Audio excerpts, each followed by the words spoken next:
Hey everybody, WhySoWookie here. In this video we're going to go through the Pubg update 11.2 patch notes, along with all the changes that have been made, new things that have been added to the game, and some changes just to how they're rolling things out.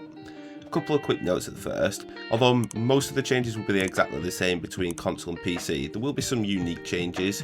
For example, in this update, PC's having a bit of nerf to the drive-by meta, whereas they did a post on Twitter saying they're not looking at changing that on console quite yet and they're going to see how that goes. And then as well as some store UI improvements that are coming just to the console that aren't needed on the PC. So although there are some differences, most of the meat of the content is going to be exactly the same.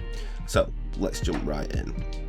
So the update has gone live on the PC test servers today, which means it'll launch next week for those guys on the live servers, and then the following week for console, just so you've got an idea of when it's coming. The first world change is to the Erangel military island bridges, which you might have seen the player IGN leaked like last week or something.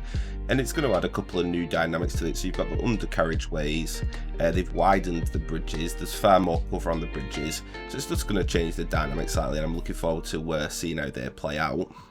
And then there's a couple of different images where you can see these changes in effect, which is quite nice.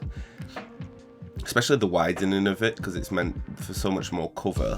It's not such a choke point as it previously was. So I imagine the battles on there actually be more hectic because even more people start using them. The next thing is they've removed the 4th anniversary graffiti contest. So they've took them out now. So they've kind of been in, and they've been in there for a while, and they've just removed that. Not a massive change. And the next thing is Survivor Pass Pajama Party. Now this one's going a bit different.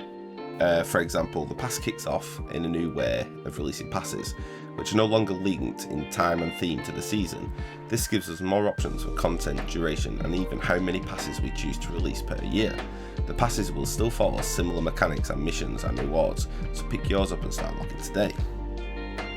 So there's a couple of different purchases you can do. So there's the Survivor Pass Pajama Party, which can purchase with 2 different item packs. So there's the Weapon Pack, which comes with the Premium Pass, the Big Sleep, and an Org skin. Or there's the Pajama Party Weapon and Level Pack, which comes with the same thing, plus a level 30 coupon, which seems crazy because if you do that one, you basically finish the pass, because Survivor Pass Pajama Party is only goes up to level 50, so it's not quite as long as usual. It's a 6-week pass as well. So you've got to kind of work out if you think you're going to have enough time for that, or is the 30 level coupon option the best option for you. It has the following mission types: daily missions, weekly missions, and challenge missions. And on the PC, it's going to start on April 28th and run through June 9th. And then for the console guys, that will just be 1 week delayed for both of those dates. I'm not going to focus too much on the Pajama Party Pass because I'll do a separate video going through all the different skins that you can get, and you can decide then if you like those skins and decide to get the pass. But moving on, so for the PC guys, like I was saying, the drive-by shooting balance has been adjusted. They do say they've increased the recoil to make it a bit more difficult, and they also do say that they're looking for feedback to see whether they've done it too much or too little, so that they're going to monitor the feedback on that, which is good. The next thing, they've adjusted the reputation system balance. So they say, since update 10.2, when the reputation system was introduced, we've been closely monitoring your feedback. We've looked closely at aspects of the system which have caused frustration and made additional changes to prevent players abusing the report mechanic, which had allowed players acting maliciously to lower another player's reputation unfairly, which anybody with half a brain would have known that was going to happen. So basically what they've done is they've made it so you can no longer spam multiple reports, and the upper limit of the amount of reputation per loss is gone down. So I mean, this is a system like I never even look at on mine because I'm not even quite sure what the point of it is, to be honest, because like, especially on console, nobody uses the in-game matchmaking system.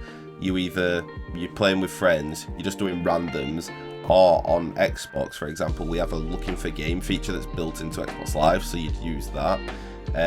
This might be more of a thing on PC if you're looking for squads, or perhaps PlayStation, but certainly on Xbox it never even gets looked at.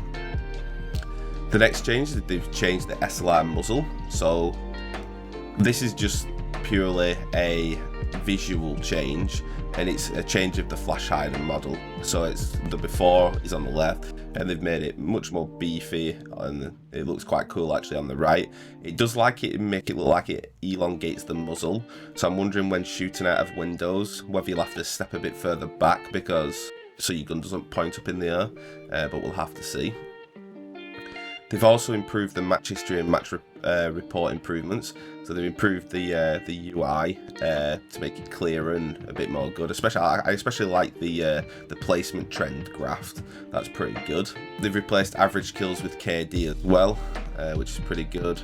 Made some little changes like that, but overall it's just a nice little tinker. A lot of people won't necessarily notice, but I especially like the graph.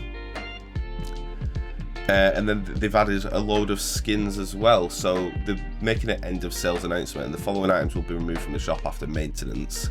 So you've got the Road Warrior helmet, which is level 1 bike helmet, which has been in there for like a million years. And then you've got all the battle stat Riptide ones, which is all the teal battle stat skins. You've got the battle stat G36 and Scorpion, the finish line ones, the Convergence, the Bloody Snow Day, Danger Zone, Firestarter QBU, and the Spartan P9011. So all those battle stat skins are leaving the store.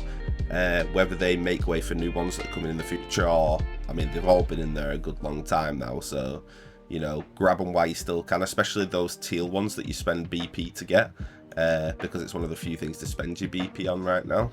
Same with the Road Warrior helmet if you've not currently got it. The next thing, they've added some animated Pubg ID nameplates. First set are going into the store, the 500 G coins, and there's a couple of different variations available.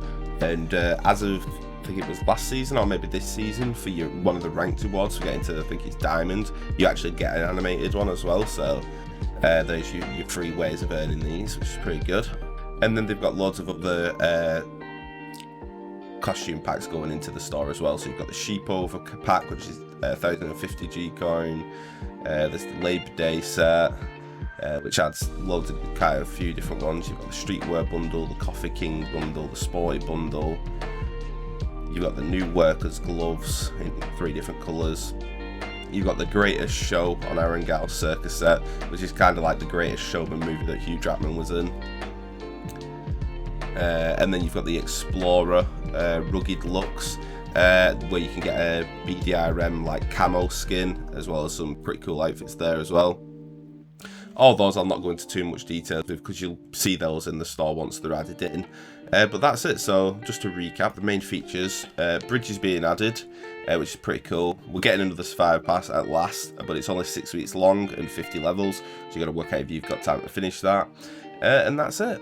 Hope you enjoyed the video. If you did, like and subscribe to see more, and also follow on Twitter and TikTok for even more gaming content. Wookie out.